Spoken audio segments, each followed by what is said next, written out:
नमस्कार. आज बनवूया पुरी भाजी. पुरीसाठी लागणारं साहित्य हे गव्हाचं पीठ घेतले, हा बारीक रवा घेतलाय 2 चमचे, मीठ घेतले, बेसन पीठ घेतलंय. आता ना पीठ मळून घेऊ. हे गव्हाचं पीठ घेतलेले, हा बारीक रवा टाकून घ्यायचा, म्हणजे पुरी ना एकदम खुसखुशीत होते. बेसन पीठ टाकायचंय, पुरीला ना कलर छान येतो म्हणून बेसन पीठ. मीठ टाकायचंय, चवीनुसार टाकायचं. हे मिक्स करून घ्यायचे सगळं. आणि हे 2 चमचे ना कडकडीत तेल तापवले ते टाकून घ्यायचं, म्हणजे पुरी ना एकदम खुसखुशीत होते. ह्या पिठाला ना हे तेल चांगलं चोळून घ्यायचंय. हाताने चोळून घेते म्हणजे एकसारखं लागलं जाईल. तेल ना चोळून घेतले. आता पाणी टाकून ना याला मळून घ्यायचंय आणि घट्ट असा गोळा मळून घ्यायचा याचा. घट्ट असा गोळा मळून झालाय आणि थोडस तेल टाकून अजून एकदा मळून घ्यायचंय. हे पीठ मळून झालंय. त्याला ना 10 मिनिटासाठी ना झाकून ठेवू, म्हणजे तेव्हा पीठ एकदम सॉफ्ट होईल. आज बनवूया बटाट्याची भाजी.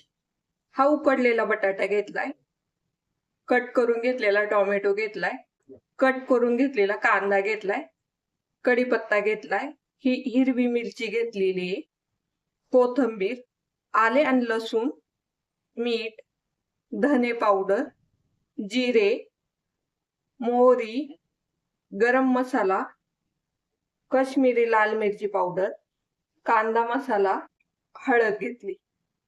कढईमध्ये तेल टाकून घ्यायचं, मोहरी टाकायची, मोहरी एकदम फुलली, जिरे टाकून घ्यायचं, आले आणि लसूण टाकून घ्यायचा,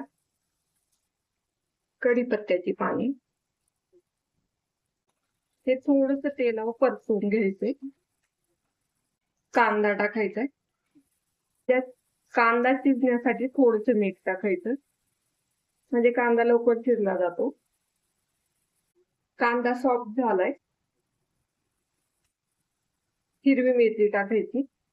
हिरवी मिरची ना आणि चव छान येते आणि मी जास्त काही तिखट घेतलेली नाही ही मिरची. टोमॅटो टाकून घ्यायचाय.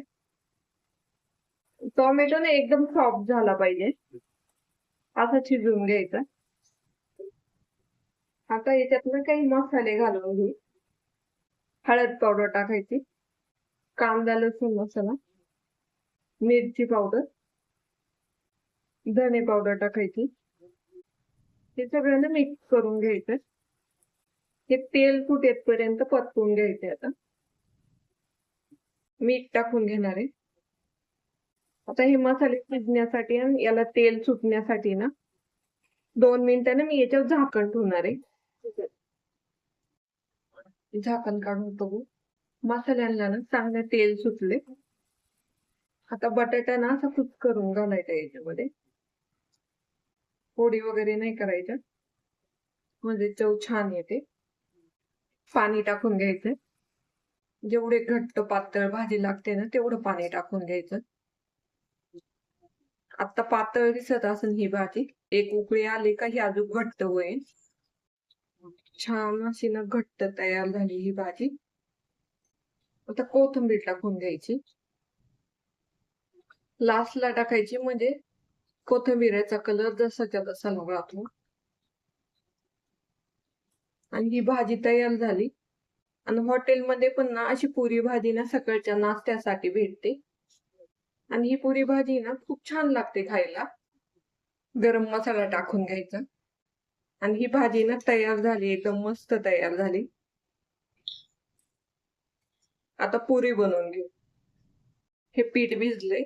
आता याच्या पुऱ्या बनवून घ्यायच्यात. थोडस असं मळून घ्यायचं याला.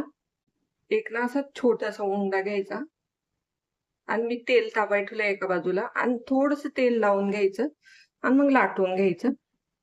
एकदम पातळ नाही लाटायची, जाडच लाटायची, म्हणजे पुरी ना एकदम छान फुगते. आणि एकसारखी लाटून घ्यायची. पुरी लाटून झाली आणि एवढी जाड ठेवलेली आहे मी. आता बाकीच्याही लाटून घेऊ. पुऱ्या ना लाटून झाल्यात, आता तळून घेऊ. तेल पण गरम झाले. आता पुरी याच्यामध्ये सोडून घेऊ. पुरी ना एकदम मस्त फुगली. आता पलटी करून घ्यायची. पुरी ना तळून झाली आणि एकदम अशी मस्त टम्म फुगली. बाकीच्याही पुऱ्या तळून घेऊ. ही पण एकदम मस्त फुगली. उलट पालट करून ना पुरी तळून घ्यायची.